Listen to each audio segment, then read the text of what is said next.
Bonjour et bienvenue. Aujourd'hui on va voir plusieurs manières de trier et de filtrer une base de données de type ressources humaines. La première, on va aller dans données et on va aller filtrer chaque cellule de ce tableau. Du coup, on va pouvoir là, en cliquant sur par exemple l'année, désélectionner toutes les années et ne sélectionner que celles qui nous intéressent. Par exemple, 2022. Du coup, on a l'extraction des données de 2022. Si on les sélectionne avec la souris, le clic gauche de la souris, on peut faire un copier et aller le coller les données dans une autre base pour pouvoir en tirer une extraction.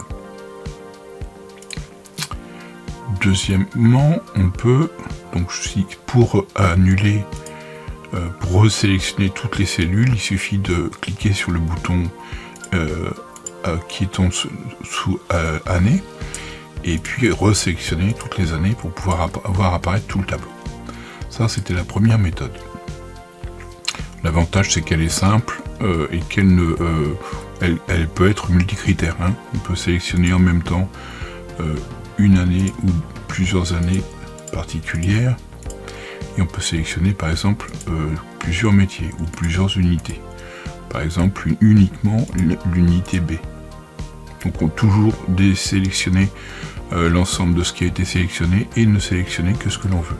Donc on peut en mettre plusieurs, on peut mettre que l'unité B, ou on pourrait mettre l'unité B et l'unité E par exemple. D'accord, donc voilà une manière de pouvoir sélectionner plusieurs données.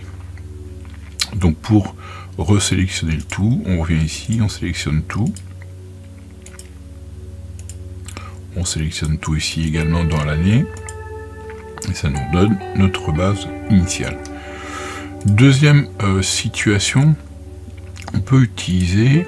Alors, quand on n'a pas fait ce type de travail, donc si j'essaye de l'annuler,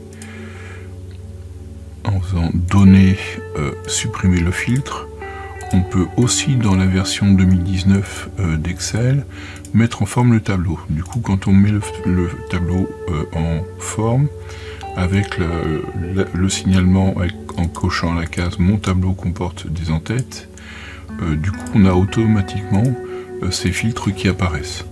Donc du coup ça peut être intéressant d'avoir non seulement de la mise en page, mais des filtres qui apparaissent. Troisième méthode, on va utiliser ce que l'on appelle le tableau croisé dynamique. Alors pour créer un tableau croisé dynamique, il faut sélectionner toutes les cellules. Donc on va avec le clic gauche aller de la cellule A1 à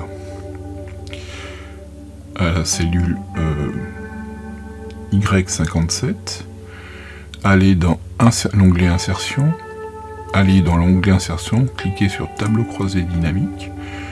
Donc on va l'appeler, la plage c'est effectivement la base, et on va renommera par la suite le tableau. Donc là on va l'appeler tableau croisé dynamique, TCD. Dans ce tableau, on va pouvoir y mettre plusieurs données qui nous intéressent. Par exemple, effectivement, pouvoir filtrer les années. Donc on va mettre l'année dans les filtres. Ensuite, on va pouvoir vouloir la nature du contrat et le type de métier, par exemple. Donc on voit apparaître les métiers d'ouvrier et les CDI avec le nombre de personnes. On peut ensuite y mettre le sexe dans la colonne et le nom dans les valeurs. Du coup, ici, on a des données qui nous permettent non seulement d'avoir l'ensemble des effectifs, mais éventuellement le filtrer par année si l'on souhaite. Quand on veut sélectionner plusieurs éléments, on clique sur sélectionner plusieurs éléments. Du coup, comme tout à l'heure, on désélectionne tout. Voilà, et on sélectionne les années qui nous intéressent. Ou on resélectionne le tout. Donc en double-cliquant dessus. Donc Donc ça c'est le tableau croisé dynamique. L'inconvénient du tableau croisé dynamique, c'est qu'on ne peut pas extraire facilement des données de ce tableau.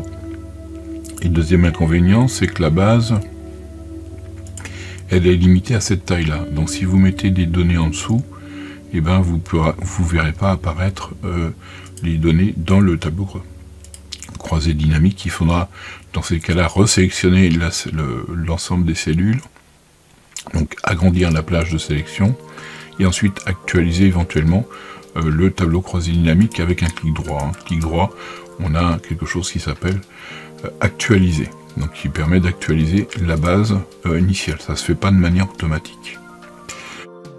On pourrait aussi, selon, là pas dans ce tableau là, mais on pourrait effectivement grouper éventuellement des données, mais là on n'a pas de nature à grouper des informations. Donc là, on peut faire de la mise en page, on peut changer le nom, donc le 2 c'est les femmes, donc on peut changer ça en y mettant femmes et hommes, pour que ce soit plus explicite, et faire de la mise en page comme je le disais, hein, donc pour que ce soit présentable. Troisième méthode, on reprend notre tableau, et on va aller dans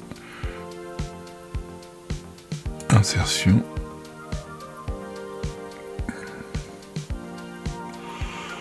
segment.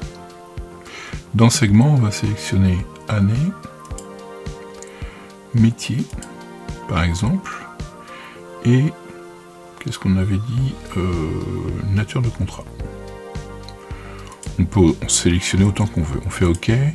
Du coup, ça nous fait des onglets qui apparaissent comme ça sur le tableau et qu'on va pouvoir glisser sur le côté. Donc je glisse, je vais diminuer l'image pour pouvoir glisser ces onglets, ces segments sur le côté. Métier, nature de contrat. Là, l'avantage, c'est qu'on a un tableau qui, effectivement, on va pouvoir sélectionner qu'une seule année. Par exemple, 2019 ou 2019, ou une sélection multiple dans ces cas-là. On clique sur cet onglet qui désélectionne. Alors, par défaut, ça désélectionne les cellules.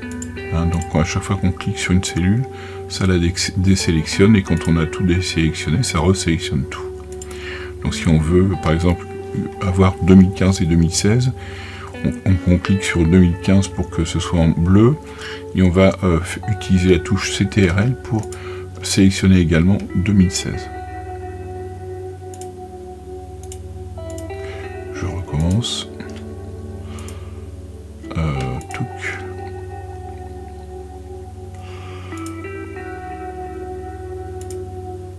Donc ça c'est 2016, ça c'est 2015, et ça c'est 2015 et 2000. Non, on peut pas. Sélection multiple, c'est ça. Hein. Il faut que le bouton soit grisé. Toutes mes excuses. Si le bouton n'est pas surligné, je vais agrandir la cellule. Il faut que le bouton soit, vous voyez, là le bouton est grisé, là le bouton est sélectionné. Alors, on peut sélectionner plusieurs années par segment lorsque l'on clique sur sélection multiple. Donc pour désélectionner, effacer le filtre de cette sélection multiple, on fait effacer le filtre et ça vous fait réapparaître toutes les années, donc le tableau se réactualise. Je répète, je clique sur sélection multiple, donc il apparaît en jaune, donc il n'est plus grisé, et là je vais pouvoir effectivement désélectionner les années qui ne m'intéressent pas. Voilà, c'était tout pour moi pour aujourd'hui. À bientôt.